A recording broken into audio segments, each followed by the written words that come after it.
So how do you get started as a video editor? Well, it can be a lot of fun and a great side hustle. Make a little money doing it too, that's for sure. That can be a lot of fun and a lot of frustration. Here's just one man's opinion on how you can get started as a video editor.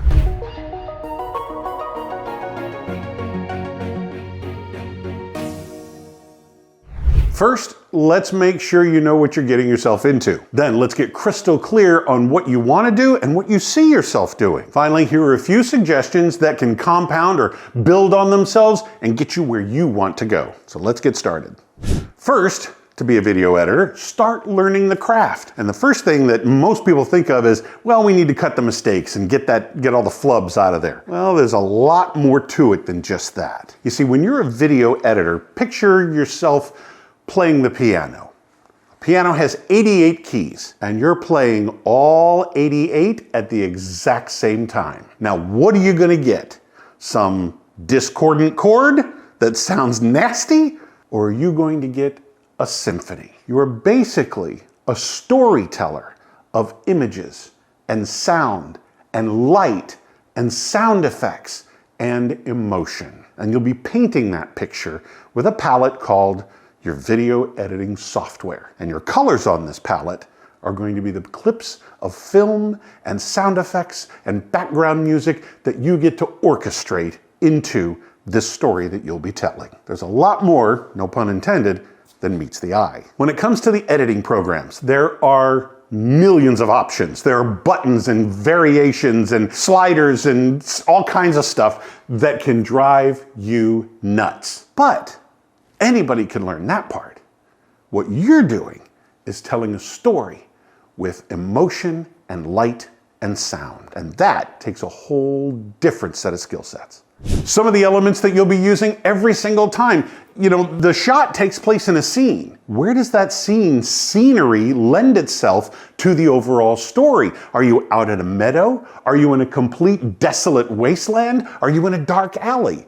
Where is the scene taking us? The lighting is the exact same thing. All kinds of mood comes across with lighting and color. Are we, like I said earlier, are we in a dark alley? Or are we out in a sunrise on a beautiful meadow? That's going to affect how the story is told. And sound design, we're talking first the dialogue, if there is any, and if there isn't any dialogue, how are you going to tell that?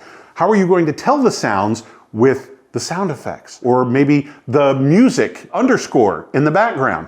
All of that comes into play every step of the way. I remember just my sound design portion in college, okay? We had to do the opening sequence to Beverly Hills Cop. And there's a scene where Eddie Murphy is pretending to sell bad cigarettes, or stolen cigarettes, and all of a sudden, police chase ensues. He's in the back of the semi-tractor trailer, and you hear dogs barking as they go through the neighborhood. You hear chains rattling in the back of the truck. You hear boxes collapsing and falling all over the place, not to mention sirens, car crashes, and all kinds of stuff. And that's just the audio portion of it.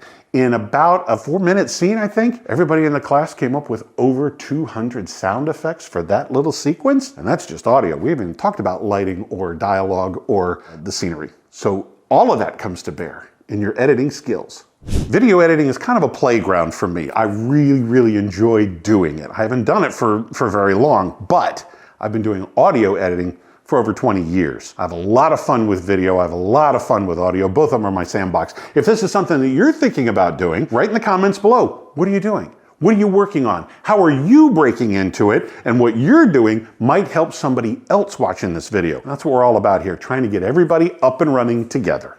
One of the first questions is, what do you want to do? What do you see yourself doing? How is it that you feel like you're gonna, what are the videos that you'll be editing? What are the ones that you really want to edit? Are we talking about feature films? Are we talking about documentaries? Are we talking about concert videos? What is it that you want to edit? That's gonna determine a lot of what you're gonna focus on. One of the best pieces of advice I ever got, I was trying to make a decision and I was really hoping for clarity to make the decision. Same might be the case for you. You're gonna go into documentaries, you're gonna go into feature film. What is it you're gonna do? Well, instead of looking for clarity to make a decision, I challenge you to make a decision, and it will give you the clarity you're searching for. As soon as you make the decision, I'm going to edit blank, all the others fall away. And the stuff you thought you might need to do, you no longer have to do, because now you just need to focus on this. You'd be surprised. Don't look for clarity to make a decision. Make a decision that gives you clarity. That's a little extra bonus for you. And then finally, now that you've got this newfound clarity, what can you do right now? Well, there's a lot you can do right now. There are tons of books on video editing. You can find a lot of them, this will blow your mind, online for free. There are some books that go back to the beginning of film, and they still apply. Some of their information still applies today. Of course, they don't have the stuff about CGI in it, but when it comes to basic editing, they have all that information in there, and they're free for the download. You can easily take a class, take an extracurricular class on video editing. You can find it at the local community college. You can find it for like an adult education, a night class or something like that. Not credit, but at least you'll get your hands on the equipment, and you'll start to learn the techniques and the philosophy and theory behind it. Just get started. Get in there and start getting dirty. Get a mentor. Well, where would you find a mentor? Start with, oh, I don't know, the local photography shop, the local camera shop. There's got to be some photographers around town that would love to take you under their wing. Scout around. Who is available? There's a photographer. I just want to stop by and see a studio. There's a photographer here in town that it's a gorgeous building.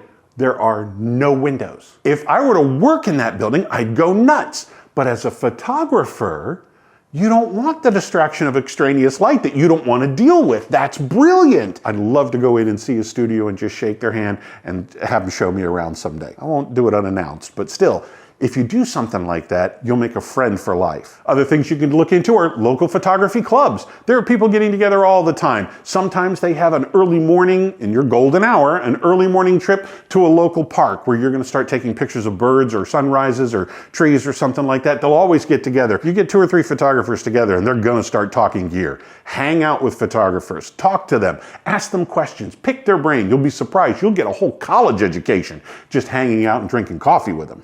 Stay in touch with technology and the industry. There are many different ways to keep up with that. There are several really big photography shops that do one heck of a business around the world. They've got newsletters. Read them, devour them, see what the equipment is out there, the gear that's now being invented. What are we doing? Now we're making the big shift from DSLR to mirrorless cameras. What's the new innovation in mirrorless cameras and the price points? Keep up with that stuff too. And of course, you really can't go wrong watching good movies and good documentaries and good programs on what you want to do. No, I'm not just sitting around wasting my time watching TV. I'm doing research. Research is good, okay? Don't let it consume you, but research is good. And the most important thing you can do for anybody is get your camera, take it outside, shoot some footage, come back in, sit in the chair, and edit it. Nobody, and I mean nobody, is going to push you any harder than you're going to push yourself. And like I've said, there are a million buttons in these video editing programs, okay? Pick one, study it, use it, try it out. Get it down into your workflow. Memorize it. How do you tweak it? How do you use it? There's a bunch of stuff that you can learn about one particular button in these programs, and you can spend a decent amount of time on any of them. But when you've got that in your back pocket, ready to go and use whenever you need it, you could be the hero someday and really blow the socks off of some people who are watching. And now here's a bonus tip for you, something that you can keep in the back of your mind whenever you're doing anything. Learn the keyboard shortcuts. That is going to make you a hugely valuable editor. I just saw a recent film clip, totally blew my mind. They did the exact same operation, first with a mouse, and it took 15 seconds for the entire procedure. Then they did the exact same thing, but with keyboard shortcuts. Instead, it literally took 5 seconds. 15 seconds versus 5 seconds not only makes you a much more focused and much more streamlined editor, it'll really put you in demand. And I don't know about you, but if I've got to think about something for something longer than 15 seconds, I might lose my train of thought. If I can do it in 5 and be on to my next thought, so much the better for me as well. So those are just a few suggestions. You're not going to find it, you'll probably find a few of these things across the board, but this is my experience, what I've seen, and some of the things that I look for when I'm looking for video editors. Now, if you stuck with me this far, click down below. I've got a little something for you that can help you practice your editing. It's called Slice and Dice. Click the link below, sign up, and you get a free video on how you can turn large content into little tiny promotional content, whether it's short videos or quote cards or something like that. I cover it all in the video. It's called Slice and Dice. Sign up down below and you get free access to it right now. I'm Nick Natarella. I hope that helped. Thank you for watching.